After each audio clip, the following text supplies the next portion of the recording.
would like to introduce you to my newest addition. This is a White Euroflair 8910. The reality is this is actually a Husqvarna Viking. If you look underneath, it says made in Sweden. It's absolutely even got the obviously Viking shank, take the Viking presser feet. It has the Viking bobbins. It's got this nifty pop-out cartridge. There are 3 of them. I only have 2. I have this one with the fancy stitches. It also includes these, which are standard built in. And then it has, in addition, over here, let me grab the tray. In addition, it has 2 types of letter cartridges, which you can see here. See that one, and it works very well. I was extremely pleased with how well this sewed. And you can see a bit of some of the practice stitches I did on this denim. Very good results. Sews extremely well considering its age. I have 2 of these. The first one, the circuit board died, one of the chips, and we can't find they'd scratched out the number of the chips, so we can't fix it. However, fortunately I managed to find a second one, so now I've got a parts machine plus this one which works. That makes me want to cry a bit because everything works on it except it won't move the actual needle back and forth, so there's something wrong with the chip which drives the motor. However, everything else on that other machine works. If you turn the wheel by hand, the needle still moves, but we'll ignore that problem for now. This takes all the fancy Viking feet.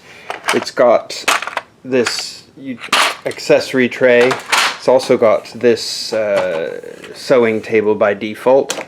It's got the feed drop, as well as the on-off. I don't typically use any of this setting. I just use the manual settings. Whatever, I know how to use a machine. I don't need to worry about this. But what makes it exciting for me is, and some other automatic or electronic sewing machine people might not be all that excited about this particular feature, but I do happen to like it on the Viking and Pfaff machines. So this machine being quite old, I'm guessing it's somewhere around the 30-year mark now. It's certainly around there. It's got front load-in bobbin, vertical, so it's very much like many of the class 15 machines, except it's got the bespoke Viking and it's completely rotary hook. What I do like about it, it gives impeccable stitches, and I can understand why Bernina people still like their vertical bobbins. I do find that they're usually more reliable and it's easier to get the tension perfect. I have a couple extra bobbin cases here. But let me show you some interesting things that I like about this machine. It has permanent needle up position. So when I start sewing, it will always pop up needle. But for those of you who own a Viking or a Pfaff, what you know is if you just tap the foot, it will just drop the needle. I didn't tap very well, but you can drop the needle up, and so you can sew a stitch at a time just by touching the foot. I haven't oiled the foot yet to get rid of the squeak, but that doesn't bother me. So I can do a stitch at a time just by touching the foot or sewing. And it does very, very, very slow control. It's also tough. It's got the reverse button here, which I really like. It's easy to get to. You see this on a lot of the new Jukis where the reverse button is here. Sometimes you see them on different machines. It's got the reverse the pattern. It's got the, you can either do the reverse to fix your stitches at the beginning or end, or you can use this stitch end, which also works with the pattern, so it will, when you press that button, it will finish the pattern while you're sewing it. But it's got a nice sound. I recognize this from quite a few of the old Viking videos. Just that very distinctive sound of this machine. It's quieter than it sounds on the video, but it is a distinct sound. There's full tilt. That's quite a reasonably fast machine. And it goes right down, but it gives perfect results. This also has the Viking no jam thread, and it's amazing. So even if I stitch with the foot up, it'll loop underneath, but it will not jam. It's pretty amazing to have that. And then to adjust your settings, the only thing I have to get used to is it's got the sideways foot lifter. I'm not used to that so much anymore. I know some of the brothers and singers have that, but it's been a long time since I've had one of those. Normally they're on the back. So you can see for me to spin round is pretty easy. Newer machines you can choose if you want your foot up or down, but this works absolutely fine for me. I can decide what I want when I want, no problems. So let me show you. It's a little more complicated than some machines to select your pattern. So this does across the top. All of these go across, up and down. So if I press there and then go across, what you can see is I'm here, but there. So it's a little strange, but you get used to it. So the combination of which dot pattern you're in tells you which particular pattern you're going to sew. So if I do here, and then press that multiple times, because I've pressed this button, it's going to give me that pattern, then it'll give me that pattern, I can go over one. Now it'll give me this kite sort of looking pattern, the Greek thing, the flower, and I can go cross stitch patterns. So all the different ones, and if I just click on this button, it will always take me up to the primary function. So straight.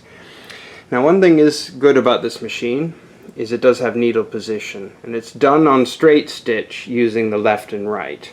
So if I start pressing this, oops, better take the needle out of the fabric, what you'll see is the needle's gone all the way over, and it will take you back to center. One thing you have to get used to is if you need to go to the other side, you have to hit the reverse, and then it'll move you over. So you've got 12 positions that you can adjust the needle on this particular machine. You've got your stitch length, reverse, and that's pretty much it. The bobbin winding is fabulous. You just pull it out of the needle, hook it around the foot, go around here, and then on the end you can wind the bobbin. You don't have to unthread your machine, which is rather lovely. Just make sure you lift up the foot. So it's really nice to work. So let me show you. I'll just sew one quick stitch pattern. You're probably not going to be able to. I had some lighter color fabric, which would be a little more suitable. Just give me 1 second while I put the camera down. Well, that demonstration didn't go well. I just found out I'm out of bobbin thread. So we will wind a bobbin and you get to watch. Just going to put this down for a second. Oops. So pulling the thread out of the needle around the foot. And you go in through here, oops, in through there. And then this type of bobbin doesn't have a hole for the thread, but I've just really not had any trouble doing it the old-fashioned way. I do this with my long bobbins as well. You just put the thread through like that, shove it over the winder. Now this machine goes that way, so I need to wind the thread around that way. Well, once it's on there, it's just going to go now. So you can see it's winding the bobbin. I don't have to do anything else. It's pretty cool. So the thread comes around here, goes along here, under there, and then winds.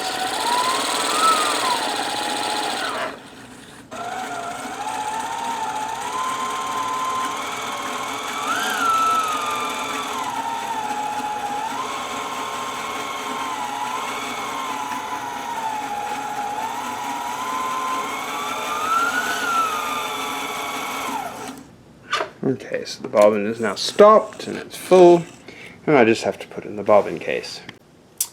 Here we have the bobbin inserted, and like with most of the bobbins, just hook it around there and then it's perfectly in place, easy to put in, and bring up the thread as as normal. So that's in, and then we'll just bring up the thread. Perfect.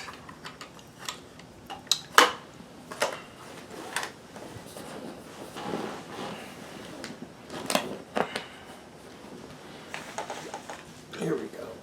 A bit of rough cotton, a little abused, but we will start sewing. So I'll leave the tray off. Well, actually, I won't. Put the tray back on. It's a little strange in this recessed thing, but it is possible to get it on here. Perfect. Okie doke.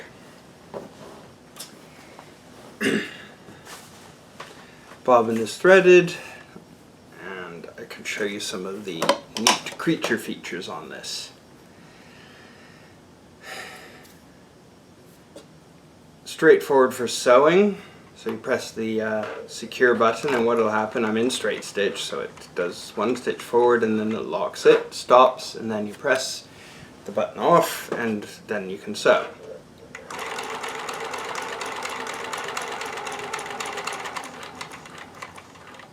Perfect, and I can do reverse, putting down the button, and off we go forward.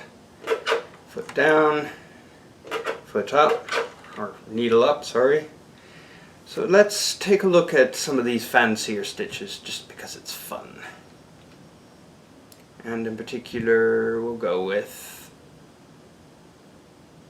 this one. This is the flower pattern.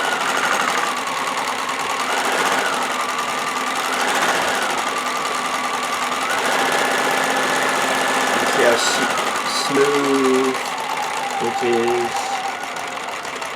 very controllable. Finishes up. If I press the stop button and now hold this down, it will go to the end and then secure the stitches. So very nice. Doesn't have a needle cutter or thread cutter, but you know, I've coped thus far. There's quite a few good hem stitching patterns, so I'll just do a cross one.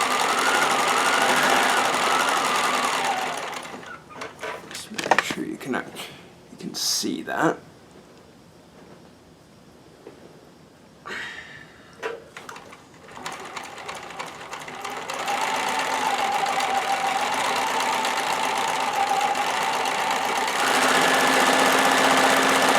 This machine, on the most part, there's the covers are plastic, but the body is actually aluminium, which is very nice.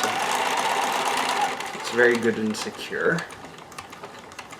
And then if I press the stop button, it finishes after it locks the stitches. And I can do one more and do the star pattern. One of my favorites, sure. So what makes this machine more interesting than some of the other newer ones? I will show you. The one thing which I'm always happy about, aside from easy to get the feet on and off, but all the snap ones, it's actually feed dogs. So let me see if I'll move the camera. One of the things I did a video on is different types of feed dogs. And most of the modern ones have the less aggressive type of feed dogs. This machine has the aggressive type of feed dogs, which is a lot more useful for me, for my sewing, because especially when you're doing denim or something like that, it needs to have a good bit of grip. So this has got the 3 little ones there and 2 big ones. So I really like it for that. Let's have some fun with bar tacking on this machine and see how we get on. 1 second.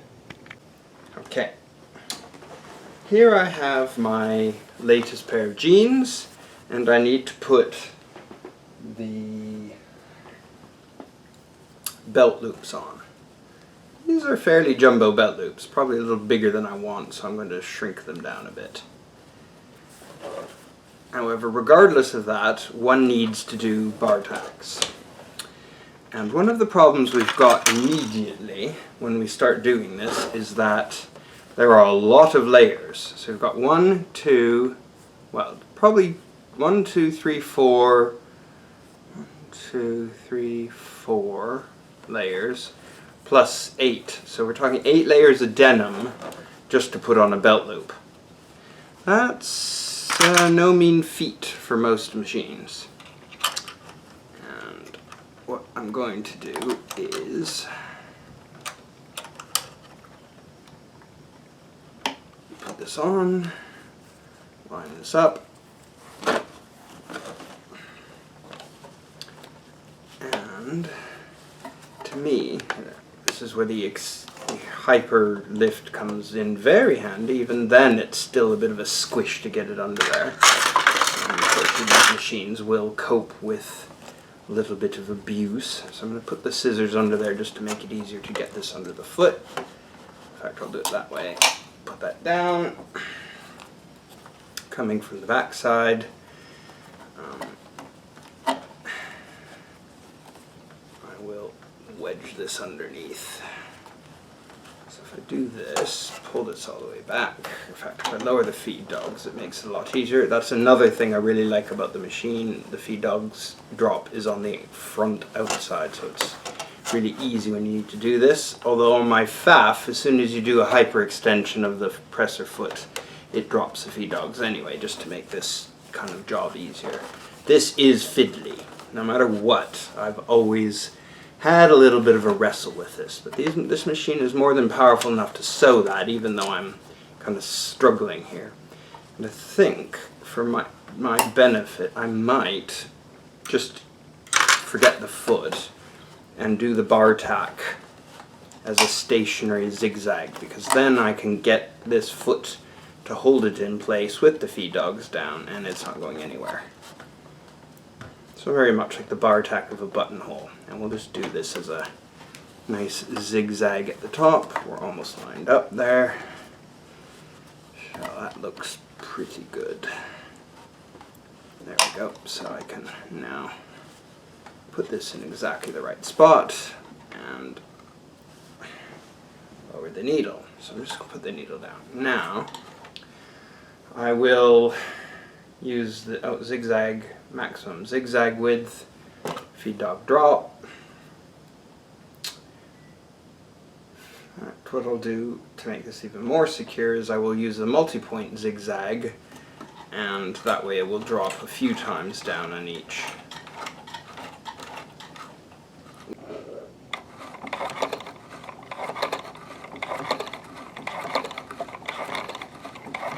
So a 4-point multi-point zigzag works perfectly. Set to 6, feed dog drop. That's all there is really to it. So I just need to put another belt loop there would be good. Side seam, I think. Easy enough to do.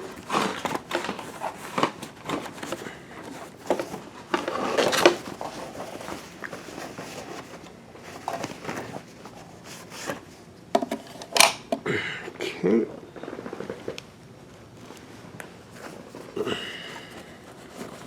I'll place this underneath with 2 hands and I'll be back.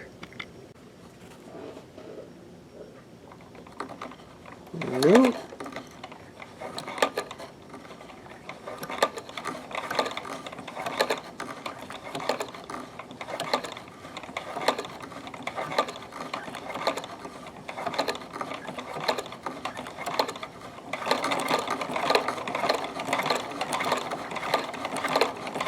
Perfect.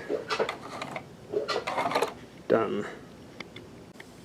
This machine also comes with the very strong Viking solid cover and 2 instruction manuals explaining the techniques, how the machine works. So it's a really nice setup. Very good machine.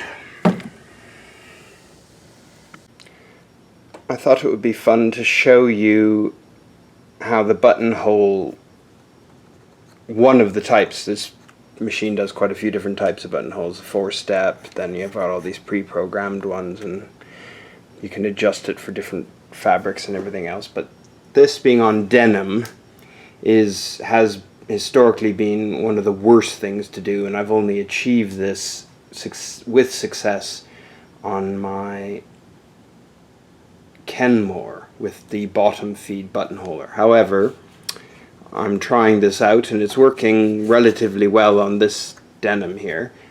But one thing is really neat is once you've got, you can practice the buttonhole on scraps of fabric as many times as you want, and once you've done it, you just press this button and it remembers it.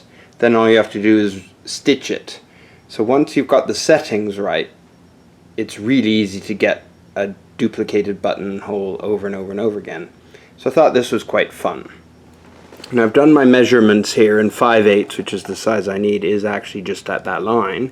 So to trigger it, I just hit the reverse button, and then when I get to the bottom again, I hit the reverse button, finish it. Once it stops, I hit that, and then it's reproducible. So let me show you how this works.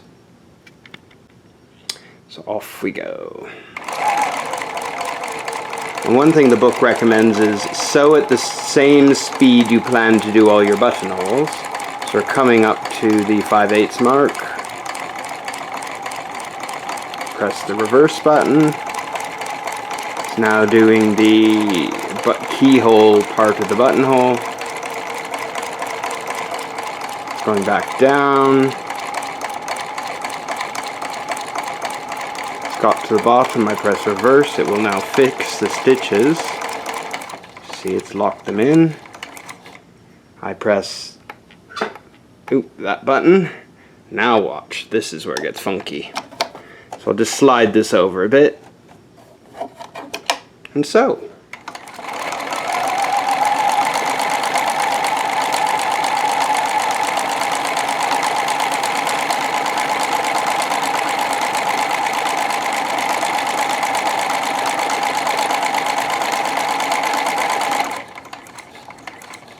As long as I leave that on there, I can just do buttonhole after buttonhole after buttonhole. And how do these look? Now this is going to be a little difficult to see. You can just see it there in the camera. It's blue on blue, but I'm practicing to get this ready for my jeans. So I'm just going to run a test there with the jeans buttonhole, or button itself, to make sure that goes through, but it's definitely, from what I can see, 5/8, so there should be no problem in putting a button through there. But you can see that was the before, 5/8, and that was the repeated one automatically. So I'm quite pleased this works. It's not the most beautiful wide keyhole I've ever seen, but I think it's quite acceptable. I have tried to do this one, but which is more authentic to jeans, but I somewhat prefer the bottom of this with the extra strength there, so I'll just do that style. It's absolutely fine. I've trimmed the buttonhole. You can barely see the stitching. That's one thing I do prefer about the other types. It does allow you to have a wider stitch. However, it worked perfectly. Even with a single hand, I can fit the button through there without any bother whatsoever. So I shall use that setting, which is still programmed in on the machine. As you can see, the red dot still there, to do my actual jeans. So that'll be fun. Anyway, bye for now.